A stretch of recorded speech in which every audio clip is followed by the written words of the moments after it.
सरकारी कामों में फंसकर अक्सर लोगों को धक्के खाने पड़ते हैं और सालों सालों तक उनके काम नहीं होते। और मामला जब खास तौर पर करनाल नगर निगम का हो, तब अपने आप में कई सवाल जरूर खड़े होते हैं। हमारे साथ कुलदीप पंडित जी हैं, आपको बता दें। हमारे साथ कुलदीप पंडित प्यारेलाल जी हैं, जो आपको बता रहे कि पिछले लंबे समय से नगर निगम के धक्के खा रहे हैं। और धक्के किस लिए खा रहे हैं, आपको बता दें कि इनकी एक जगह है, जिसकी जो जगह है आपको बता दें कि 1246 गज है, लेकिन कागजों में उसे 1990 गज दिखाया गया है। और आपको बता दें कि जगह जो है गोदाम की है, लेकिन शोरूम उसे दिखाया गया है। और 13 से 14 लाख का जो उनका प्रॉपर्टी टैक्स है, कहीं ना कहीं गलत तरीके से उन्हें दिया गया। और आपको बता दें कि सरकारी फीसें हैं वो भर चुके हैं। कई बार जो है फाइल वो दे चुके हैं अपनी नगर निगम में, ईओ से मिल चुके हैं, कमिश्नर से मिल चुके हैं, लेकिन बावजूद उसके उनकी अभी तक कहीं भी सुनवाई नहीं हो रही। अगर उसके अलावा अगर हम बात करें तो आपको बता दें कि सरकारी फीसें वो भर चुके हैं, बावजूद उसके उनका जो प्रॉपर्टी टैक्स है उन्हें ये कह दिया जाता है कि पुराना तो आपको प्रॉपर्टी टैक्स उतना ही भरना पड़ेगा, और जो आगे से है वो उसे हम ठीक कर देंगे। हमारे साथ आपको बता दें कि कुलदीप पंडित जी हैं। प्यारेलाल जी, क्या कुछ कहेंगे, क्या कुछ पूरा मामला है, आपको इतना परेशान हो रहा पड़ रहा है? मुझे पिछले 3 साल से मैं परेशान हो रहा हूँ कमेटी में। वहाँ पे मैंने दरख्वास्त दी थी कि मेरा प्रॉपर्टी है 1246 गज बलड़ी गांव में, तो इन्होंने 1990 गज का मेरे पास टैक्स भेज दिया। मैंने आज से 3 साल पहले दरख्वास्त इनको दी थी कि मेरा ये ठीक किया जाए और मुझसे जो पैसे छूट के बनते हैं वो मेरे से लिए जाए। मेरी जब मैंने दरख्वास्त दी, उन्होंने कहा ठीक है। मैंने दरख्वास्त देने के बाद ईओ साहब के पास मैं सारे कागज दे गया। मैं फिर बाद में पता करने गया तो मेरी इन्होंने फाइल गुम कर दी। फिर मैंने दोबारा उनको रिक्वेस्ट करी, सर मेरी तो फाइल गुम हो गई है। तो मुझे उन्होंने फाइल 838 नंबर बाई दी। मुझे याद था कि मेरा डायरी नंबर 838 नंबर चढ़ा हुआ था, तो मुझे याद था, मैंने वो डायरी बुलाई, उसके ऊपर मेरा नाम सारा कुछ था। फिर ईओ साहब ने उनको बुला के सारे स्टाफ को कहा कि इसकी फाइल कहाँ है। फाइल वो मेरी मिली नहीं, सारे ने ढूंढिया। फिर मुझे ईओ साहब ने कहा आप इसको दोबारा सारे कागज हमें दो, हम आपकी फाइल दोबारा चला के इसको ठीक कर देते हैं। मैंने सारे डॉक्यूमेंट दोबारा दिए। दोबारा देने के बाद उन्होंने उसकी सारी रिपोर्ट करवाई। रिपोर्ट करवाने के बाद मैंने उसमें सारा कुछ लिखा था कि मेरी 1990 गज से 1246 गज जगह की जाए, और जो मेरा टैक्स एक्चुअल बनता है और जो छूट चल रही है मेरे से छूट भी साथ में कराई जाए। तो वो इन्हें कह लगे हम आपके पास लेटर भेज देंगे और आपको बता देंगे। इन्होंने मुझे भी बुलाया ही नहीं। फिर वहाँ पे एक बार एप्लीकेशनों का जब दौर चला पीछे, ये 31 मार्च से पहले का था, तो इन्होंने कहा भी जितने ऑब्जेक्शन है ना हम एकदम नहीं कर सकते, आप अपने ऑब्जेक्शन यहाँ दे के चले जाओ, हम आपको बारी बारी बुलाएंगे। मैं इंतजार करता रहा, मुझे उन्होंने साल हो गया बुलाया ही नहीं था। मैं आज से 2 महीने फिर पहले दोबारा इनके पास गया, तो मैंने कहा जी मेरा कागज़, वहाँ मेरी फाइल फिर नहीं मिली। मैं फिर कमिश्नर साहब को पेश हुआ, उनको सारे ये कागज़ दिखाए, तो उन्होंने हैरान हो गए, कह लगे ये कैसे हो सकता है। मैं कहा सर ये देख लो।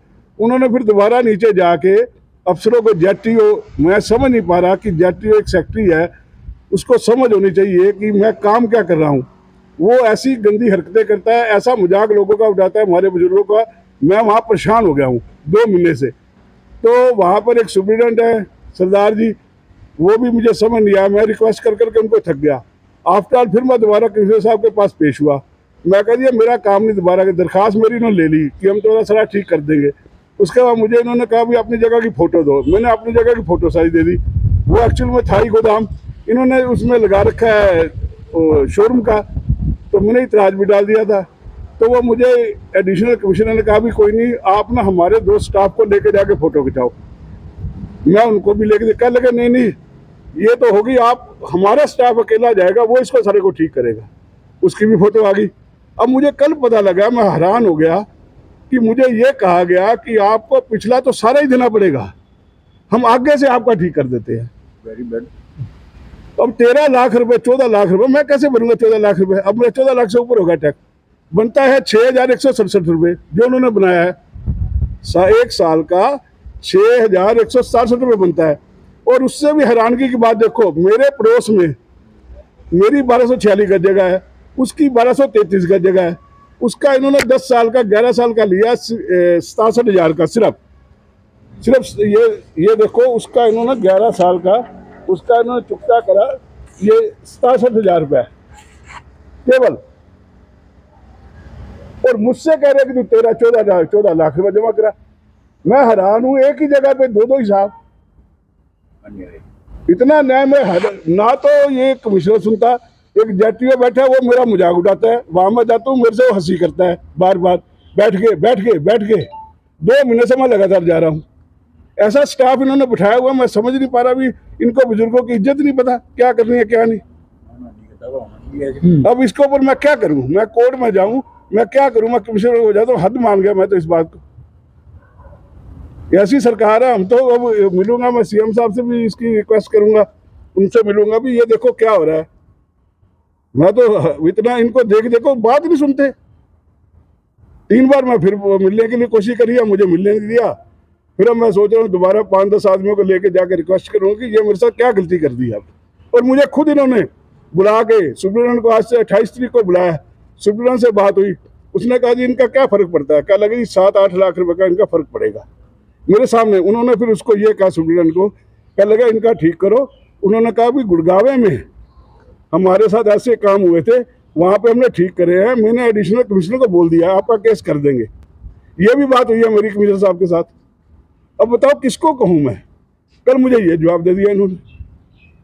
अब कोर्ट में जाए, कोर्ट में धक्के ही धक्के हैं, समझ नहीं पा रहे कि हम इनको क्या सरकार को कहें, किसी को क्या कहें। तंग आके तो हमने इनको जिताया, इलेक्शन जिताया इस सरकार को, और हम इतने परेशान हो रहे हैं तो कह नहीं सकते। सारा शहर ही मेरे ख्याल में हो रहा है, वहां मैं देखता हूँ हैरान ही हो गया हम। तो जो जगह आपकी नहीं है उसका भी अब टैक्स भरना पड़ रहा है आपको। हाँ, 1246 से वो तो ठीक कर दिया इन्होंने, वो 1246 गज कर दी, लेकिन पैसा नहीं करते। और पैसा पुराने का 1990 गज का ही दे रहे हैं, पुराने से ही।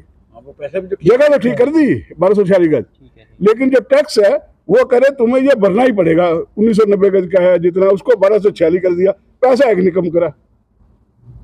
अब क्या कहे किसी को, हम तो समझ नहीं। 1246 कम करके और फिर बनाना चाहिए एरियर, और फिर इनसे लेना तो अपने आप में करनाल लापरवाह नगर निगम, ना तो अधिकारी सुनते हैं और ना नेता सुनते हैं, और लोग जो है चाहे बुजुर्ग हो चाहे अन्य लोग हो परेशान जरूर, क्योंकि हम खुद भी जाते हैं वहां पर, लोग कहीं ना कहीं परेशान जरूर हो रहे होते हैं। चाहे ऑनलाइन सिस्टम हो, प्रॉपर्टी टैक्स की हम बात करें, लोग जरूर परेशान होते हैं। और आपको बता दें कि तमाम फीसें वो भर चुके हैं, हालांकि जो जगह है उसे तो ठीक कर दिया गया, लेकिन जो टैक्स है, प्रॉपर्टी टैक्स है, वो 13 लाख ही भरना पड़ेगा, लेकिन आगे उसे ठीक कर दिया जाएगा। अपने आप में बड़ा सवाल जरूर है कि सीएम सिटी में इस तरह के जो लापरवाही है अधिकारियों की, वो आखिर कब ठीक होगी। हमारी आप सभी से अपील रहेगी कि इस वीडियो को शेयर भी जरूर कीजिए और आगे के लिए बने रहिए हमारे साथ। मैं सौरभ शर्मा, वतन के सिपाही समाचार, करनाल।